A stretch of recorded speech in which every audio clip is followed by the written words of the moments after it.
ಈ ವೇಳೆಗೆ ಕಳೆದ 76ನೇ ವರುಷ ಪೂರೈಸಿತು.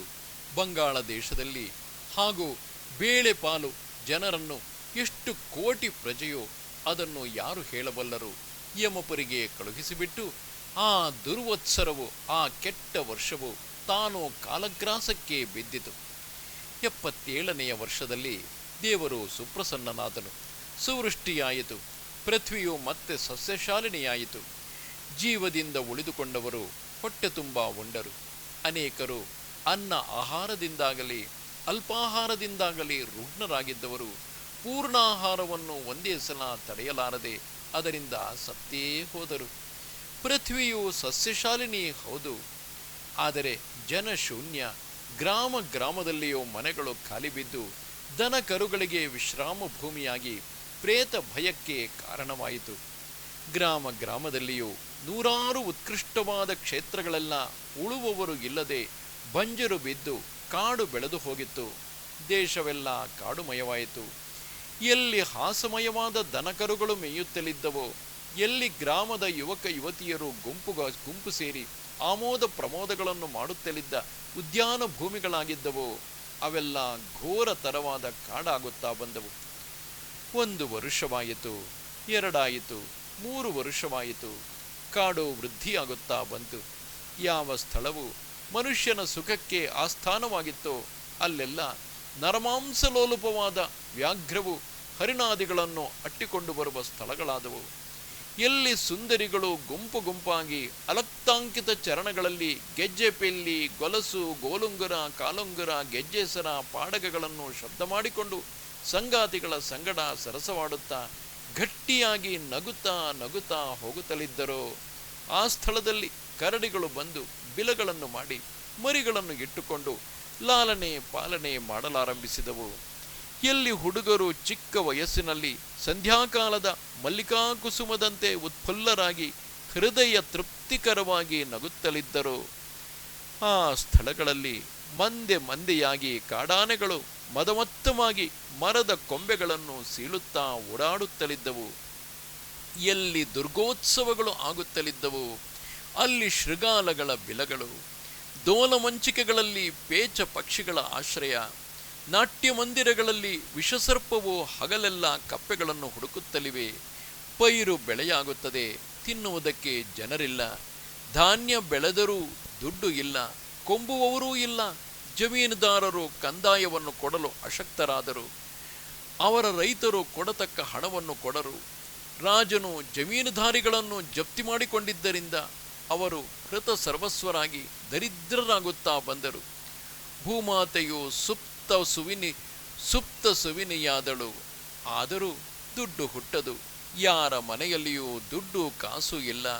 ಕೈಗೆ ಸಿಕ್ಕಿದ್ದನ್ನು ಸಿಕ್ಕಿದವನು ತಿನ್ನುತ್ತಲಿದ್ದನು. ಕಳವು ದರೋಡೆಗಳು ತಲೆ ಎತ್ತಿಕೊಂಡವು.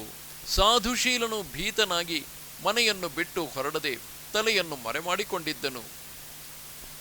ಇತ್ತ ಕಡೆ ಸಂತಾನ ಸಂಪ್ರದಾಯದವರು ನಿತ್ಯವೂ ಚಂದನ ತುಳಸಿ ದಳಗಳಿಂದ ವಿಷ್ಣುವಿನ ಪಾದಪದ್ಮವನ್ನು ಪೂಜೆ ಮಾಡುತ್ತಾ ಯಾರ ಮನೆಯಲ್ಲಿ ಬಂದೂಕು ಪಿಸ್ತೂಲಿದ್ದರೂ ಕಿತ್ತುಕೊಂಡು ಬರುವರು.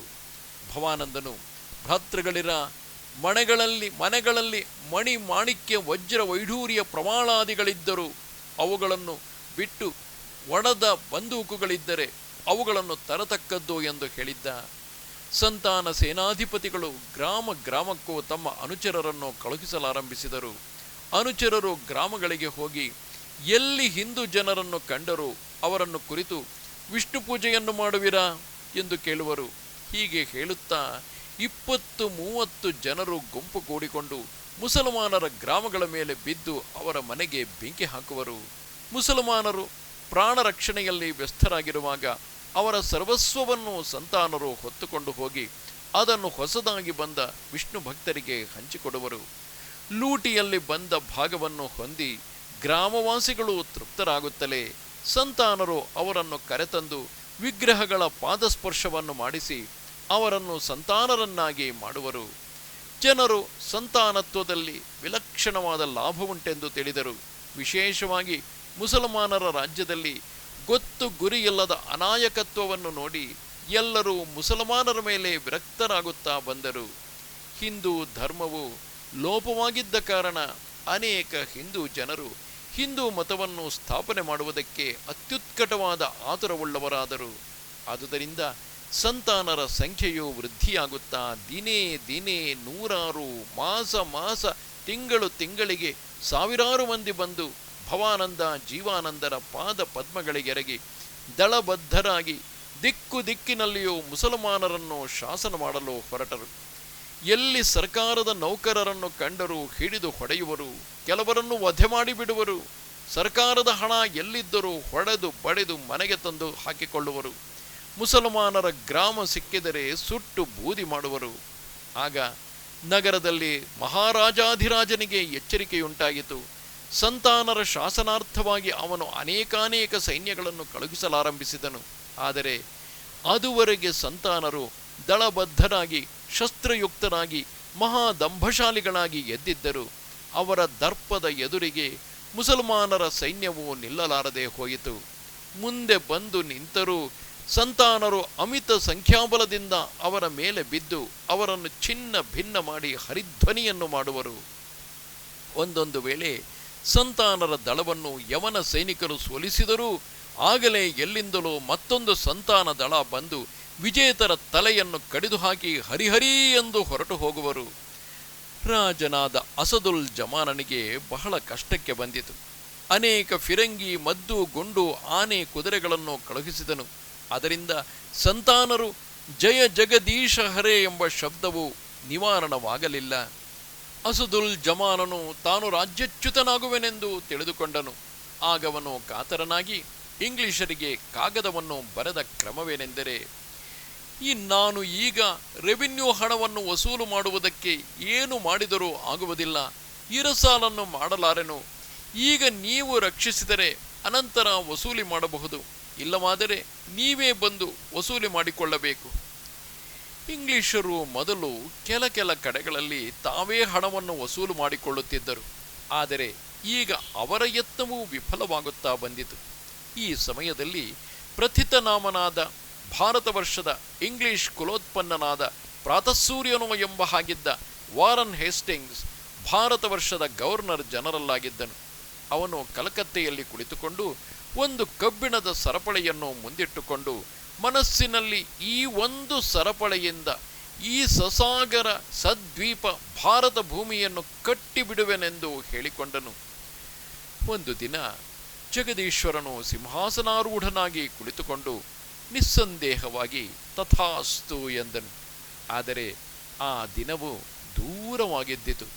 ಸಂತಾನರ ಭೀಷಣವಾದ ಹರಿಧ್ವನಿಯಿಂದ ವಾರನ್ ಹೇಸ್ಟಿಂಗ್ಸನು ಸಹ ಕಂಪಿತನಾದನು.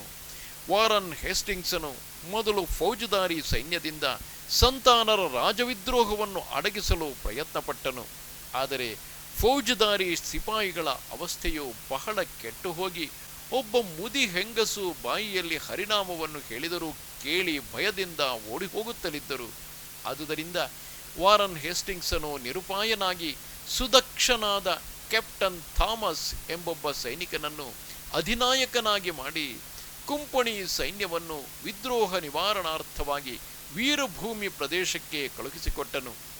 ಕ್ಯಾಪ್ಟನ್ ಥಾಮಸ್ಸನು ವೀರಭೂಮಿಗೆ ತಲುಪಿ ಅಲ್ಲಿ ರಾಜವಿದ್ರೋಹ ನಿವಾರಣಾ ವಿಚಾರವಾಗಿ ಅತ್ಯುತ್ತಮವಾಗಿ ಏರ್ಪಾಡುಗಳನ್ನು ಮಾಡತೊಡಗಿದನು. ಯುದ್ಧದಲ್ಲಿ ಸುಶಿಕ್ಷಿತರಾದ ಕುಂಪಣಿ ಸೈನ್ಯದ ಜೊತೆಗೂಡಿಸಿ ಅವರಲ್ಲಿ ಬಲಿಷ್ಠರಾದ ದೇಶ್ಯ ವಿದೇಶ್ಯ ಯೋಧರನ್ನು ಆರಿಸಿ ಪಟಾಲಂಗಳನ್ನಾಗಿ ಮಾಡಿದನು. ಅನಂತರ ಆ ಮಿಶ್ರವಾದ ಸೈನ್ಯವನ್ನು ದಳವಾಗಿ ವಿಂಗಡಿಸಿ ಅವರುಗಳ ಮೇಲೆ ಉಪಯುಕ್ತರಾದವರನ್ನು ನಿಯಮಿಸಿದನು.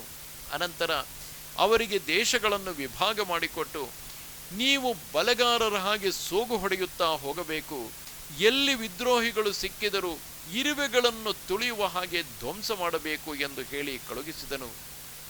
ಕುಂಪಣಿ ಸೈನಿಕರು ಕೆಲವರು ಗಾಂಜಾ, ಕೆಲವರು ರಮ್, ಒಂದು ರೀತಿ ಮದ್ಯ, ಈ ರಮ್ ಕುಡಿದು ಬಂದೂಕಿಗೆ ಸನೀನುಗಳನ್ನು ಏರಿಸಿಕೊಂಡು ಸಂತಾನರ ವಧೆಗೆ ಹೊರಟರು. ಆದರೆ ಸಂತಾನರು ಈಗ ಅಸಂಖ್ಯಾಕನಾಗಿ ಅಜೇಯರಾಗಿದ್ದರು. ಕ್ಯಾಪ್ಟನ್ ಥಾಮಸ್ಸಿನ ಸೈನಿಕರು ಕುಯಿಲು ಕಾಲದಲ್ಲಿ ಕೂಲಿಗಳ ಕುಡುಗೋಲಿಗೆ ಸಿಕ್ಕಿದ ಪೈರಿನ ಹಾಗೆ ಕತ್ತರಿಸಲ್ಪಟ್ಟರು. ಹರಿಹರಿಧ್ವನಿಯಿಂದ ಕ್ಯಾಪ್ಟನ್ ಥಾಮಸ್ಸಿನ ಕಿವಿಗಳು ಕಿವುಡಾಗಿ ಹೋದವು. ಈ ಪ್ರಕಾರ 1776ನೇ ವರ್ಷದಲ್ಲಿ ವೀರಭೂಮಿಯಲ್ಲಿ ಸಂತಾನರು ಹೆಸರುಗೊಂಡರು.